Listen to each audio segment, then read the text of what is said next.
For I have sure. a question right away. Look, I'm ready. Okay. I was just thinking, we were just talking and, a little bit before we actually started, and you happened to say, like, this is going to be a super casual conversation, and, we want to just talk as we would talk.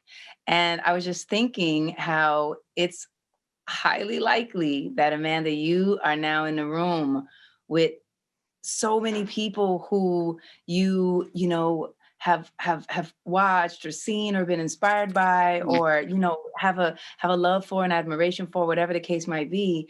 And I remember when my music first came out, and I found myself in those same rooms, and I was like, literally felt like I landed on outer space.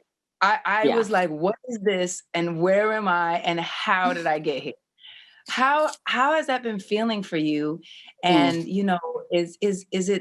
you also feel like you're on outer space? What do you feel like in these different spaces? Obviously I saw you just had a conversation with Michelle Obama. It's like, what are you feeling like? Well, thank you so much for that question. And I will add, this is definitely one of those rooms right now talking with you. So I'll give you the, live feedback of what's going through my brain right now. I think you hit it spot on. I mean, it feels like you're in outer space because all of a sudden your life is operating on kind of like a different law of physics. Like all of a sudden things that seemed impossible or unattainable are reality. And so I'm still moving through it, and I have to remind myself that it's real. Often when I go to bed at night, I feel like I'm going to wake up and it's going to be January 19th and I'm about to perform at the inauguration. Just so much has happened post then that feels like an alternate reality. I'm like, if I touch Alicia Keys, will she dissolve? And then the dream will transition to something else. But yeah, so I'm just trying to absorb it as best as I can and move forward. And, looking to people like you who I obviously admire for so long, how have the women that I look up to navigated, upward mobility and visibility in a gracious way. Oh my gosh. I hear you. I just want you to know I super hear you, and I really understand a lot of what you're feeling. And if you ever need a big sister to kind of talk through and just kind of figure it out, I am so here. So truly, after this, we'll make sure we exchange stuff. And I love being a big sister, and I'm a good one. I'm sure you are. Thank you for that, because I'm a twin, so I never really got the age different sister experience. It was just like, now it's your birthday and it's my birthday. So I love the idea of having a big sister in Alicia Keys. I mean, this is an amazing offer. Obviously, you have to take her up on it. And I love your question, Alicia. It's such a good one. And kind of building on that, Amanda, so much has been made about your age and the fact that you have achieved this level of recognition at such a young age. And I know, Alicia, it's very similar to what you experienced. I think you were 20 when you released your first album. Right. And right off the bat, you won 5 Grammys and you sort of skyrocketed in a very similar way. I'm curious, Alicia, if you have any advice, which is kind of funny for me to ask secondhand, but how do you think about that time in your life? And if you were to do it again, like, what do you wish that you had known at that time? Wow, that's such a good question. That's really I'm good. So glad you asked it. That was my question. I'm just going to take some notes really quickly while I listen. Amazing. I think that looking back, I did feel like I automatically had to be perfect. I felt like I was somehow had to be, this image or this perfection that people expected of me. And I carried that through a lot of my life. And so if there's one thing that I would definitely share, it's like your humanity and your individuality and the fact that you are imperfect. In fact, that's I actually have decided to remove the word perfect from my vocabulary because I think it's detrimental. I think it's a detrimental concept. You know what I mean? Yeah. And so being perfectly imperfect is the magic. And now I know that. And so I'm comfortable just kind of like being in my moments. I would find that I would meet people and I felt the need to please them and do everything that would make them feel good. And even if I was off, I was down, I was blue, I was whatever I was going through, I didn't honor that. I automatically felt like I had to accommodate. And I think that's a very divine feminine attribute, which is a beautiful part of us as women. But also, I think we really have to be aware that we're over accommodating. So that's one thing that I would share, that I would, want you to not feel like you have to do or be, and to just honor how you feel. And just get even in the practice, which I have a feeling you do, because you're a writer, a poet, because you are gifted with words. Hopefully you do feel that you can honor exactly where you are, and just relate that. Because I find that I got into the practice of being like, I'm not so good today. I'm kind of like a little off, but I'm working through it. And I'm gonna be okay. And that helped me, as opposed to feeling like I always have to be, I'm fine, I'm good, it's great. Like, look, it's like it's a plethora of feelings, and we're allowed to feel it. And then the second thing I would just say that I think I took away a lot from is just I don't know, just like everything is, you're in awe of it all. And I know what it is. I would have wanted to be more comfortable asking for guidance.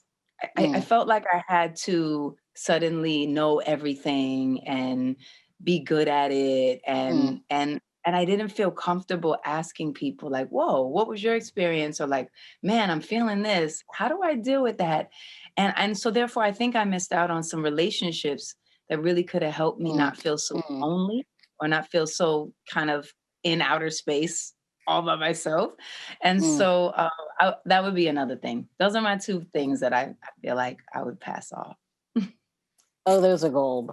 I love that. And thank you so much for sharing that with me and your honesty, because it's definitely something in terms of like the perfectionism that I've been feeling, especially when you're so young. And as you mentioned, female, there's this double standard that you hold yourself to of being a pristine, kind of untouchable image, when in fact we're all human. And I think I'm still learning that perfectionism doesn't serve me, and it doesn't serve my craft. In fact, it destroys my creativity and destroys kind of my own personal mission. So learning to lean away from the expectation of perfection, which, as you said, shouldn't even be in our vocabulary, but just leaning into authenticity. Alicia, this conversation reminds me of something that you were speaking about recently, about how when you were first starting out, you felt like you had to appear as tough as possible. And over time, you've come to be able to embrace vulnerability. And I was just reflecting on that a little bit, because I feel personally in awe of people who are brave enough to live their lives in public, because you step one foot out and you can be criticized for anything and everything, and that is so scary. And I just wonder, how do you get to a place where you can feel confident being yourself and showing that softer side? I put on that tough exterior because I grew up in Hell's Kitchen. I was an only child. I was the daughter of, a single mother. I had to walk certain streets that were ugly. And so I had to have a certain energy that I walked with in order to survive that. And then I carried that with me, because in so many ways that was, times 10, the industry that I walked into. So I just kept it. Then I held it and I kept it on my back, and it served me, I felt, because people knew that, I had an idea, and I had a certain strength that they couldn't just, I wasn't just a pushover, but I was internally terrified because it was a new world and I didn't know what to do or how to do it. And I was just, my first experience was between 14 and 15. I was signed at 16, and then from there on. So it was definitely, I was growing up throughout this experience. So I think that, so I think that in some ways, it's natural to put on this defense just to protect yourself, because you don't want everyone to just be able to get to you or somehow affect you or whatever it is. And that is true in art. We do put ourselves out there, and a lot of people aren't going to like it, and that was so hard for me. I did not know how to deal with that. I didn't know how to feel about that. And as much as I was like, so what? Da, da, da, I felt some kind of way if you didn't like what I worked so hard to offer or to give. And, it got to a point where I wouldn't read reviews like for tours or shows. I wouldn't read reviews. I said, until you can get your ass on this stage and do anything that I don't really respect your thoughts because you're not doing. So I finally had to kind of like come to terms in certain ways to understand what validity do we allow so many people to have over our lives and their judgments. Like, what makes them the voice from which I should feel some type of way about. So but it took a long time. It took a minute so I could finally say, okay, I get it. How about you? I think that, a lot of, obviously, so much of people's getting to know you has been likely so positive for you. Does that somehow make you feel does that make you feel very supported and kind of lifted up? Or does it make you in any way feel concerned about what next you might create or anything? Right. I hope it's first, but I just wonder. Well, I'll say in all honesty, I think it's both. I think when you get that type of positive outpouring, which obviously I'm so grateful for, it is really encouraging, but at the same time, it feels very delicate. Especially if you have this little small voice in the back of your head saying, when is the moment in which I'm going to disappoint them? Is this decision I'm going to make going to turn the tide? So it puts you in this position where you don't want to fail or dishonor that type of light that people have shown you. And so I'm starting to, learn everything that you're talking about in terms of how much legitimacy do I give to criticism that might not even exist yet? How am I building a world of fear in my head? And I actually had a question for you about what you were just talking about, because you were discussing, this kind of facade of toughness. And I was wondering if in your experience, it also comes from being a woman of color. Like, I think we do have this defensive mechanism where we, adopt the strong Black woman schema, but then it's also something that we don't just, internalize in ourselves. It's something that people prescribe and place upon us. So even when we do transition from that neighborhood or that background or that family, it's still something that people expect from us. That vulnerability, for some reason, is off the table. And I was wondering for you, as you've transitioned, through all of these chapters of your life, how do you continue to grow beyond, that label? Yes, I think that is so absolutely true for sure. And I'm thinking about how I grew past that label. I think, I think with time, you also just don't give a shit. And that's what I've realized, that I just don't care as much as I used to about certain things. And I think it's just maturity, and I think it's a process that we all have to go through, and there's not a race to get there or not get there. I think the journey is part of like how you build your how you do find your vulnerability, or allowance has been a big thing for me too. Like allowing myself to feel how I feel in the moment that I feel it, without trying to fix it, without trying to excuse it, without trying to find the solution for it, to actually just exist in how you feel is a new concept for me. Because I think that in a lot of ways, we're told we're supposed to, get it together, put on your point, put on a strong front, don't let anybody see you down. All these things that are kind of like they're putting our heads and and next thing we know, we're crafting our life around these concepts that I don't even know where they come from. I mean, they come from like way far, other people's stuff and other people's all types of lies that other people are living with and that they inherit. So I think that understanding that, learning that, recognizing that, realizing that also gave me the permission to just say, oh, and I also forgive whoever gave me that, you know, because they didn't even know they had it, or their mama gave them that too, whatever the case might be. So I think that the transition has been about being less judgmental about myself and being and comfortable. Others, it sounds like. Yes, definitely. But especially myself, because I think we're hardest, of course, we're hardest on ourselves, you know? It starts there, yeah. Of course. I mean, the inner critic is like something that every artist has to battle, I think. And that's how we set aside, or how we sort of sort out the people who really make an impact. It's the artists who are willing to go there. And this brings me to something else I want to talk about, which is you both released work in the past year, last summer, tied to Black Lives Matter. Alicia, you had your song Perfect Way to Die. Amanda, you had your poem Fury and Faith. Tell me how you see or think about the bridge between art and activism. Yeah, I'm interested specifically, Amanda, for you. Like, has that always been a part of your consciousness? Has that always been what spawned you to write? You know, do you find that your writing is based in personal reflection that then also tie into what's going on in the world? Has it always been a part of your consciousness, or is that a new thing? I'm interested.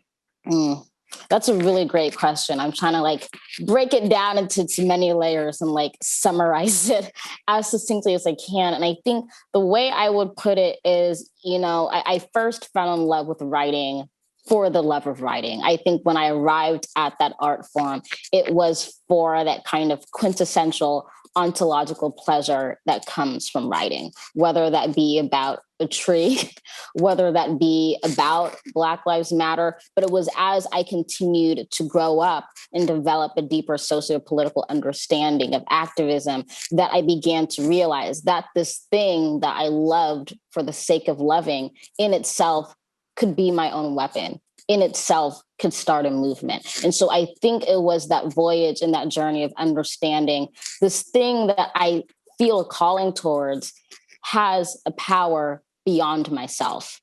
And I think it has to be those kind of two realizations at the same time. I'm always like, I totally encourage people to, become writers, to try writing, to do poems. But I also kind of underscore that if you want to kind of pursue this as a career, it has to be that important to you. It has to feel like breathing. It has to matter more than the press or the fame or the publication, which might not even come. There has to be a calling towards that craft really deep inside of you. And so I think for me, it was discovering this thing that I'm addicted to actually can be marshaled for something that speaks beyond the craft in itself.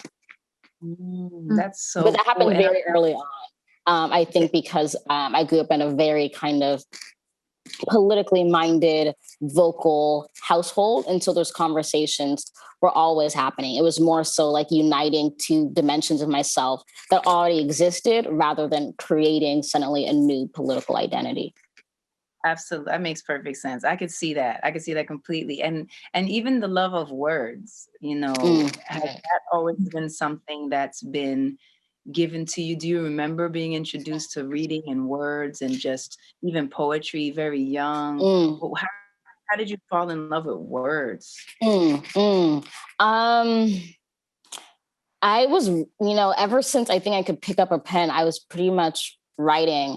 But I do remember distinctly, I had already been writing for a little bit, but around like 7 years old, my teacher was reading a book called Dandelion Wine to me, which I actually have on this bookshelf, by Ray Bradbury. And there was some part in it that, you know, I'm forgetting now, but it was like some metaphor about like candy. And I remember sitting there in my third grade classroom and like my brain exploded. It was just, to me, I was like, I can't imagine anything that would be more magical than what just happened.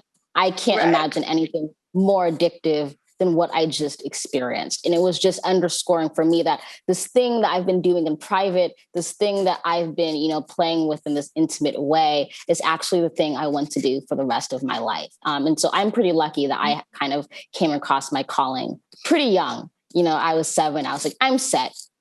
I know what I'm doing. Amazing. That's so cool. My poor mother, though, was like, how do I stop my child from becoming like, you know, in her head, the poor, starving artist? Because I was like, I want to be a poet. And she was like, you know, what are we going to do so that you can pay your bills? And now it's great because I'm like, we're doing the thing. Here we are. I'm paying my bills. So it's been great.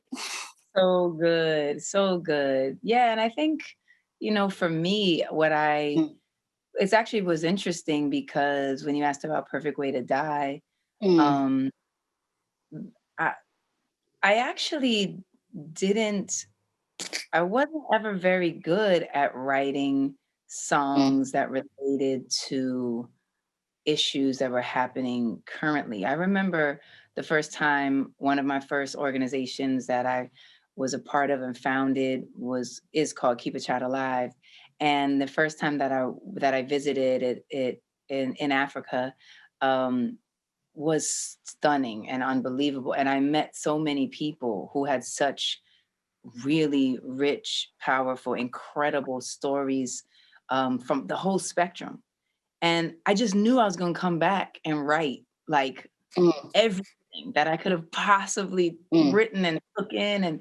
And I couldn't, no matter how I tried. You know, I tried and I had different things that was pouring out. But when I looked at it, I was like, it's okay, but it's not doing what I really want it to do. So I kind of put it to the side and I was like, I don't know, maybe it's okay, you know, whatever. And, but I really wanted to. And people would ask me all the time, are you going to write that? What's going on? Are you going to write that, you know, your version of that?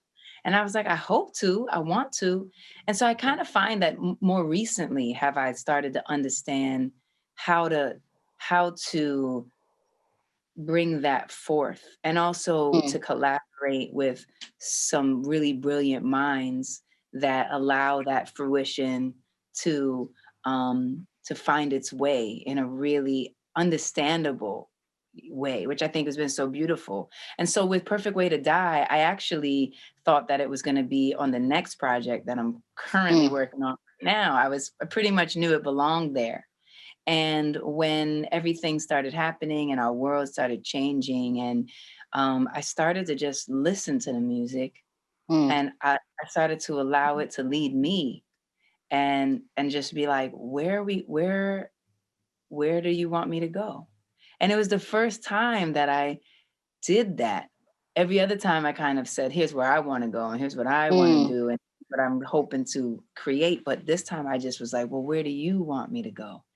And that was how it started to open up these opportunities for Underdog to be such a clearly kind of understandable perspective of you know, breaking through ceilings, and Good Job, which I actually wrote about my mother. And because, you know, so many women that I know and people that I know every day, they just get up and do what they have to do, and they never get the recognition to know how much that means to so many people in their lives. And I wanted her to know that. And I wanted my best friend to know that, who's a single mother raising her daughter. And I wanted like some people to know that. And then boom, all of a sudden, every single essential worker in the world actually needed to know that. And I had the words to do it. And I'm still in awe of it, actually, because it's all magic to me. And it's all incredible that it's even possible to, you know, that happens. I mean, to put pen to paper and to create something that didn't exist is like, it's the ultimate alchemy. It's the ultimate turning metal to gold. It's the ultimate thing. So I don't know. I just find that more recently it's been something that just has been leading me and that I've been more ready for, I think, than before. Yeah. I totally agree with that, because I don't think people realize how hard it is to write, art for a moment. And I often describe it as like trying to follow a butterfly down like a path. If you chase down it too ferociously, if you grasp at it with your hands, it's just kind of drift away from you. But if you do exactly what you just said and listen and be open to kind of the journey, that's when you get to see kind of some progress and momentum. But it's hard striking that balance, because I feel like whenever something happens kind of in the Black experience of America, people look at the Black artists and they say, so what are you making? So what are you doing? What do you have in the kitchen? And it's like, I do want to speak to this moment, but also the art, I actually have very little control over when it comes and when it does not. And, when it is ready to be birthed and born. And it's not always going to be at the specific date that you expect it to. Well, we all are incredibly lucky to have both of you creating art at whatever pace feels right to you. And I just want to thank you both for being here. And it's been such an honor and a pleasure, honestly, to get to sort of introduce you. Thank you, guys. Thank you. Good to see you. Love you, Alicia. Love you, Lucy. Love you guys. Talk to you later.